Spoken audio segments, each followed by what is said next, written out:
एक तरह से देखा जाए तो दिल्ली की राजनीति में बहुत बदलाव आ चुका है जी। अरविंद केजरीवाल ने जो उम्मीद की थी कि उनकी गिरफ्तारी से विक्टिम कार्ड खेलने से उनकी तरफ जनता आकर्षित होगी, जनता सड़कों पे आ जाएगी, तो उनका काडर तो सड़कों पे आया लेकिन जनता नहीं आई।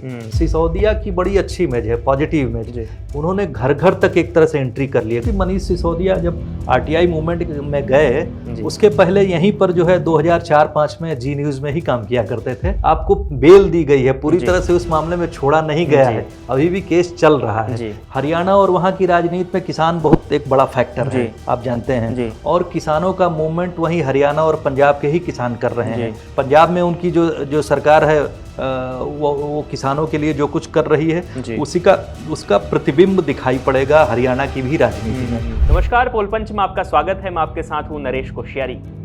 मनीष सिसोदिया की जेल से रिहाई के बाद कई ऐसे तमाम सवाल हैं जो इस वक्त बेहद सुर्खियों में हैं। सवाल ये है कि क्या मनीष सिसोदिया को वापस सरकार में कोई अहम पद मिलेगा? क्या मनीष सिसोदिया अरविंद केजरीवाल की गैर मौजूदगी में दिल्ली की कमान संभाल सकते हैं? तो ये जो तमाम सवाल हैं वो लगातार पूछे जा रहे हैं और इन सवालों पर आज हम पूरा डीप से बात करेंगे। और बात करने के लिए मेरे साथ अरुण चौबे सर हैं, संपादक हैं इंडिया.com के।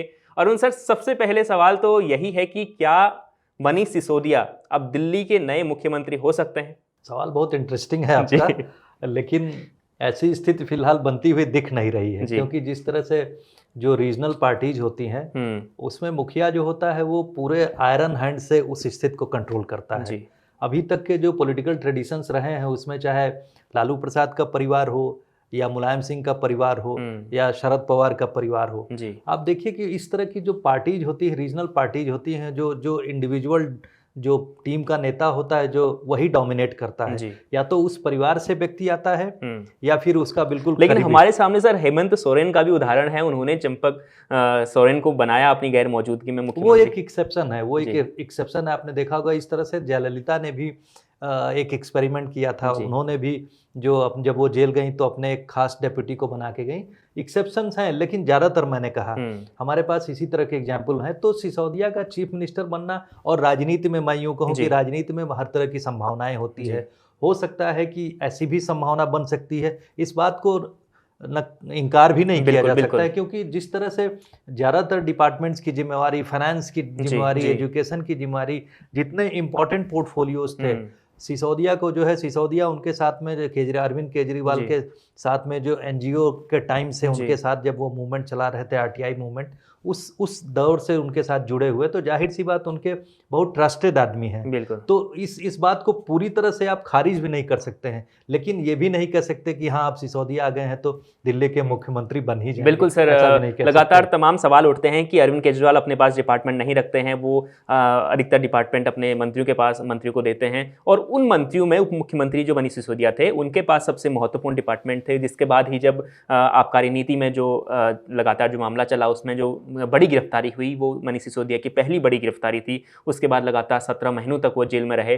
तो अब ये सवाल आता है कि अरविंद केजरीवाल कितना भरोसा करते हैं मनीष सिसोदिया पर कि उन्हें इतना बड़ा पद या कोई बड़ी जिम्मेदारी फिर से दे सकते हैं। देखिए, इसमें एक तरह से देखा जाए तो दिल्ली की राजनीति में बहुत बदलाव आ चुका है। अरविंद केजरीवाल ने जो उम्मीद की थी कि उनकी गिरफ्तारी से विक्टिम कार्ड खेलने से उनकी तरफ जनता आकर्षित होगी, जनता सड़कों पे आ जाएगी, तो उनका काडर तो सड़कों पे आया लेकिन जनता नहीं आई।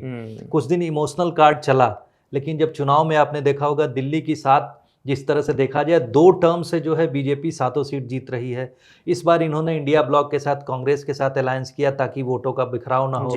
उसके बावजूद 7 की 7 सीट हारना, इसका मतलब क्या है? इसका मतलब ये है कि आपके साथ में उसी तरह का फेथ की कमी है। दिल्ली की जनता ने पूरी तरह से आप पे अभी विश्वास नहीं किया है, ये भी एक संदेश गया।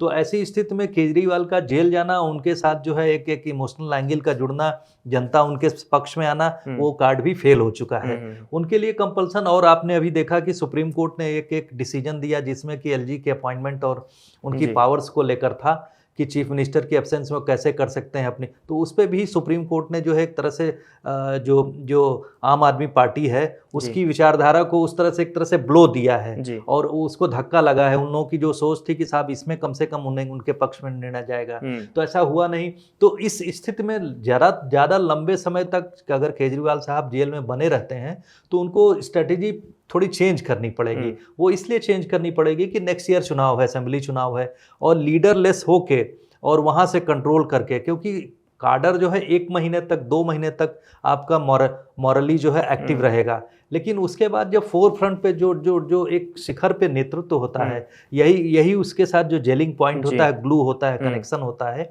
जिसके साथ में जनता जो उस करिश्मेटिक पर्सनालिटी होती है उससे जुड़ती है। लेकिन ज्यादा लंबे समय तक वो जनता की आंखों से ओझल हो जाए तो वो फिर उसका जो प्रभाव क्षेत्र कम होने लगता है। तो ऐसी स्थिति में मैं यूं कहूंगा कि अगर राजनीतिक रूप से देखा जाए तो केजरीवाल के सामने जो है एक राजनीतिक कंपल्सन है, एक मजबूरी बनती जा रही है कि उनको या तो वो अपनी पत्नी को वो लीडरशिप सौंप दें। वो पत्नी को भी जब उन्होंने लोकसभा चुनाव में उतारा, लोकसभा चुनाव के कैंपेन में उतारा, तो वो भी बहुत ज्यादा उनका भी प्रभाव दिखा नहीं। तो इस समय उन्हें बहुत क्रूशल डिसीजन लेना है। अगर वो इनको मनीष सिसोदिया को चीफ मिनिस्टर के रूप में कुछ समय के लिए ही, जब तक वो बाहर नहीं आते हैं तब तक अगर बनाते हैं तो जाहिर सी बात है, अगर हम लोग प्रैक्टिकल वे में देखें, लेकिन राजनीति में ऐसा होता नहीं। राजनीति में जो है इतना ज़्यादा जो है रोपवे दिया नहीं जाता है, ऐसा जैसा कि ट्रेडिशन हम लोग देख रहे हैं, क्योंकि उसके बाद फिर जनता अगर आपकी एब्सेंस में उस नेतृत्व के साथ चली गई तो आपने जो इतने दिनों तक बनाया हुआ था, जाहिर सी बात है वो वेस्ट हो जाएगा, आप किनारे पे चले जाएंगे। तो इसलिए लोग अपनी लीडरशिप सौंपते नहीं। लेकिन केजरीवाल के सामने कंपल्सन है, केयरटेकर चीफ मिनिस्टर के रूप में अगर वो सोचे तो बना सकते हैं, क्योंकि सिसोदिया की बड़ी अच्छी इमेज है, पॉजिटिव इमेज। उन्होंने घर घर तक एक तरह से एंट्री कर ली है। घर घर तक एंट्री करने का मतलब ये है कि जो उन्होंने दिल्ली में शिक्षा में सुधार की है। शिक्षा में सुधार का मतलब ये है कि जो प्राइवेट स्कूल चला करते थे उनकी वजह से हर साल 10% फीस बढ़ना और उनकी मनमानी करना, 2 चीज़ों पे उन्होंने रोक लगाई। और बिल्डिंग फीस के नाम पे मनमाना हर साल बढ़ा के ले लेना, जी, ये 2-3 चीज़ें थी जिसकी वजह से ज़्यादातर लोग परेशान थे। पेरेंट्स, कुछ लोग को छोड़ दीजिए जो अपर कास्ट है, जो अपर कास्ट कह रहा हूँ अपर क्लास है, तो उन लोगों को छोड़ दीजिए। बाकी जो ज़्यादातर middle class and lower middle class इस दबाव में बना रहता था। उस चिंता को उन्होंने दूर किया, स्कूल्स में रिफॉर्म किया। तो ये स्कूल और जो ये पेरेंट्स जुड़े हुए हैं, तो वो जो जनसंख्या ज़्यादातर जो दिल्ली की है उन सुधारों से प्रभावित थी, इसलिए वो सिसोदिया से बहुत ज़्यादा लोग इम्प्रेस थे। तो सिसोदिया की एक अलग पर्सनैलिटी है, सॉफ्ट स्पोकन है और मजे हुए नेता भी अब बन चुके हैं जेल जाने के बाद में। तो मुझे लगता है कि उनके ऊपर जिम्मेवारी सौंपी जाएगी। बिल्कुल सर, एक बीजेपी समर्थक जो है वो एक आम आरोप लगाते हैं केजरीवाल पर कि वो कहते हैं कि गलती केजरीवाल ने की और सजा मनीष सिसोदिया ने भुगती जेल में रहकर। ये बातें जब से मनीष सिसोदिया लंबे समय से जेल में रहे तो उसके बाद से ही ये लगातार उठता है, सोशल मीडिया पर इस तरह की बातें होती हैं। बीजेपी समर्थक लोग इस बात को कहते हैं। आपको क्या लगता है कि कितनी सच्चाई है इस बात में? देखिए, सच्चाई और उस पक्ष में तो अब कोर्ट में सब जुडिस मामला है, ये सब मामले जो है कोर्ट डिसाइड कर रहा है। तो इस पे तो हम लोग पूरी तरह से एक बात कॉन्क्रीट तरीके से नहीं कह सकते, लेकिन ये जरूर कहा जा सकता है कि साहब जो ये मामले हुए इसमें कुछ ना कुछ बातें हैं, ये कुछ ना कुछ सच्चाई है, तभी सुप्रीम कोर्ट से लोअर कोर्ट से लेकर सुप्रीम कोर्ट तक आपने लड़ाई लड़ी। ऐसा नहीं है, आपको बेल दी गई है, पूरी तरह से उस मामले में छोड़ा नहीं गया है, अभी भी केस चल रहा है। इस सिसोदिया साहब ये है कि बेल मिल गई है उनको और अब वो केस लड़ते रहेंगे, लेकिन ऐसा नहीं केस से बरी नहीं हुए हैं। दोनों में ये अंतर है, पहली बात। दूसरी बात ये है कि मैं कहूँ कि जैसा कि आपने कहा कि लोग आरोप लगाते हैं कि उन्होंने सब जो है बिना जो रिस्पॉन्सिबिलिटी लिए सब पूरी की पूरी चीज़ अपने हाथ में रखी। तो ये तो देखिए, आपस की जो एक टीम बनती है, जो ये आंदोलन खड़ा हुआ आम आदमी पार्टी का, तो उसमें लीडरशिप का ट्रस्ट था लोगों में। जो लोग ट्रस्टेड थे उन्हीं को उन्होंने आगे बढ़ाया। ये किसी भी पार्टी के साथ में होता है।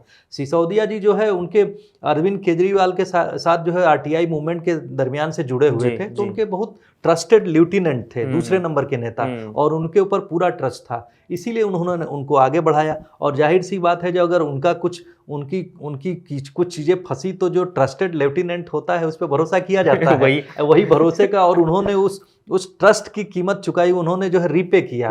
अगर केजरीवाल साहब ने उनको इतना सब आगे बढ़ाया तो उन्होंने उसको रीपे किया इस तरीके से। तो ये आपस का ट्रस्ट है। राजनीति में इस तरह की चीजें होती रहती हैं, और मुझे लगता है कि आने वाले समय में भी और भी जो लोग राजनीतिक होंगे उसमें हम लोग इस तरह की चीजें देखेंगे। जो ट्रस्टेड होता है वो अपने जो ट्रस्टेड फ्रेंड होता है उसके लिए कुछ कुर्बान भी करता है, तभी ना वो साथ आगे बढ़ता है।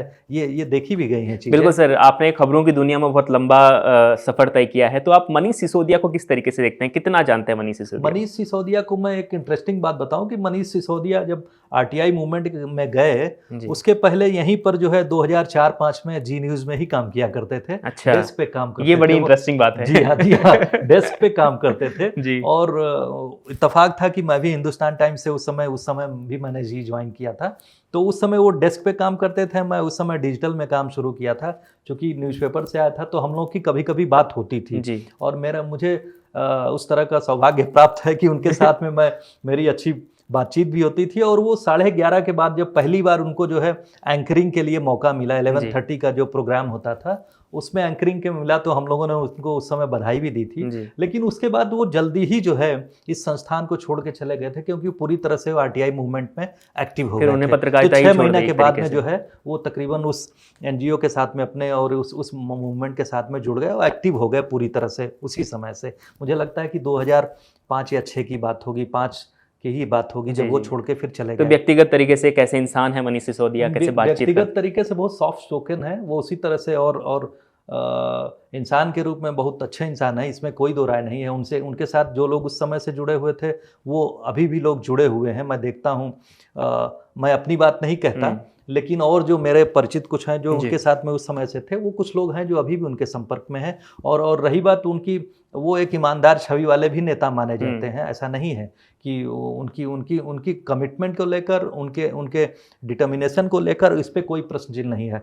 जैसी बात उन्होंने जेल जाने की बात है, वो तो दूसरा प्रश्न है। उन्होंने जो है पार्टी के हितों को ध्यान में रखते हुए जो चीजें उनके ऊपर आरोप में लगे या शासन में रहते हुए आरोप लगे, उसकी वजह से गए ना। बाकी उनकी पर्सनालिटी अलग है। बिल्कुल, हमने देखा कि केजरीवाल लोकसभा चुनाव से पहले जेल से बाहर आए, उन्होंने कैंपेनिंग किया, लेकिन उस कैंपेनिंग का फायदा नहीं हुआ आम आदमी पार्टी को। लेकिन अब सिसोदिया बाहर आ रहे हैं, हरियाणा का चुनाव नजदीक है, आम आदमी पार्टी हरियाणा में अच्छी स्थिति में है, तो क्या सिसोदिया का फायदा हरियाणा में होगा, क्या लगता है आपको? जी हाँ, देखिए, मैंने कहा ना कि एक लीडरशिप की जरूरत थी, वो वैक्यूम था जी। 2 ही लोग बड़े नेता थे शीर्ष के, जिनके ऊपर लोग देखते थे कि आम आदमी पार्टी यानी केजरीवाल के साथ में मनीष सिसोदिया, ये जो 2 लोगों का जो एक युग्म बना हुआ था, ये बहुत प्रभावशाली था। एक जो तेजी से बात को कहने वाले, दूसरे सॉफ्ट तरीके से कहने वाले, तो ये जो कॉम्बिनेशन बहुत अच्छा कॉम्बिनेशन है, जिसमें आप में देखेंगे कि अगर हरियाणा का चुनाव आ रहा है, उन्होंने वहाँ इंडिया ब्लॉक के साथ, कांग्रेस के साथ मिलके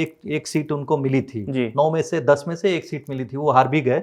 तो ऐसा कोई फायदा नहीं हुआ। तो हो सकता है आम आदमी पार्टी अकेले लड़ेगी चुनाव वहाँ पर, और चुनाव लड़ती है तो वहाँ पर उस क्षेत्र में वो लोग कम से कम इन जो एनसीआर के जो कई फरीदाबाद हो, गुड़गांव हो, जो आसपास का रीजन है, ऐसा नहीं, वहाँ वो लोग प्रभावी हैं। तो कुछ सिसोदिया के आने से ऐसा मैं नहीं कहता कि बिल्कुल प्रभाव नहीं पड़ेगा, लेकिन ये जरूर है कि उनका प्रभाव दूसरे तरीके से पड़ेगा कि काडर वहाँ का मोबिलाइज हो जाएगा। एक बड़ा नेता उनके बीच में जो इतने दिनों से बाहर नहीं था, वो अब उनके साथ में लग के अगर ये लोग मिल के चुनाव लड़ेंगे तो प्रभावशाली होगा। हो सकता है ये लोग कुछ अच्छा कर सकें। बिल्कुल सर, हरियाणा में की अगर हम स्थिति देखें, वहाँ का जो जियोग्राफिकल ग्राफ है हम देखें, तो उसको, क्योंकि एक साइड में पंजाब है, एक साइड में दिल्ली है, और दिल्ली और पंजाब में दोनों में आम आदमी पार्टी की सरकार है और मजबूत सरकार है, और दोनों प्रदेशों में पार्टी की स्थिति भी बहुत अच्छी है। तो इसका फायदा कितना हो सकता है हरियाणा को? मैं आपको बताऊं कि देखिए, हरियाणा और वहाँ की राजनीति में किसान बहुत एक बड़ा फैक्टर है, आप जानते हैं, और किसानों का मूवमेंट वहीं हरियाणा और पंजाब के ही किसान कर रहे हैं। तो ऐसी स्थिति में देखेंगे पंजाब में किसान, पंजाब में उनकी जो सरकार है, वो किसानों के लिए जो कुछ कर रही है, उसका प्रतिबिंब दिखाई पड़ेगा हरियाणा की भी राजनीति में। और मैं तो कहूँगा कि हरियाणा में इन लोगों को किसानों के, चूंकि केजरीवाल दिल्ली के चीफ मिनिस्टर थे उस समय जब पिछली बार आंदोलन हुआ तो उन्होंने बहुत सपोर्ट किया। तो ऐसा नहीं है, ये सब सारी पॉजिटिव फैक्टर्स हैं जो कि हो सकता है उन लोगों को चुनाव में मदद करेगा, हरियाणा के चुनाव में। और ऐसा बिल्कुल पूरी तरह से आप इनकार नहीं कर सकते कि वो लोग सीट नहीं जीतेंगे, वो सीट भी जीतेंगे वहां पर। बिल्कुल। तो देखिए, हरियाणा का चुनाव नजदीक है और उससे पहले अब मनीष सिसोदिया का जेल से बाहर आ जाना, ये आम आदमी पार्टी के लिए बड़ी खबर है, उनके लिए अच्छी खबर है। अब ये देखना होगा कि आम आदमी पार्टी किस तरीके से अपनी राजनीति में बदलाव करती है, अपनी रणनीति में बदलाव करती है, ताकि हरियाणा में भी अच्छा प्रदर्शन कर पाए। आपको पता है कि पंजाब में भी आम आदमी पार्टी की सरकार है और दिल्ली में भी आम आदमी पार्टी की सरकार है, और इन दोनों प्रदेशों के बीच में जो हरियाणा है, हरियाणा में चुनाव जल्द ही होने वाले हैं, विधानसभा चुनाव। ऐसे में सिसोदिया का बाहर आना बहुत कुछ नई चीजें ला सकता है। साथ में दिल्ली का मुख्यमंत्री कौन होगा, इस सवाल से हमने आज का पोल पंच शुरू किया था, और दिल्ली का मुख्यमंत्री क्या बदल सकता है, इस पर आपकी क्या राय है वो भी आप कमेंट कर जरूर बताएं। साथ ही रोजाना देखते रहें India.com।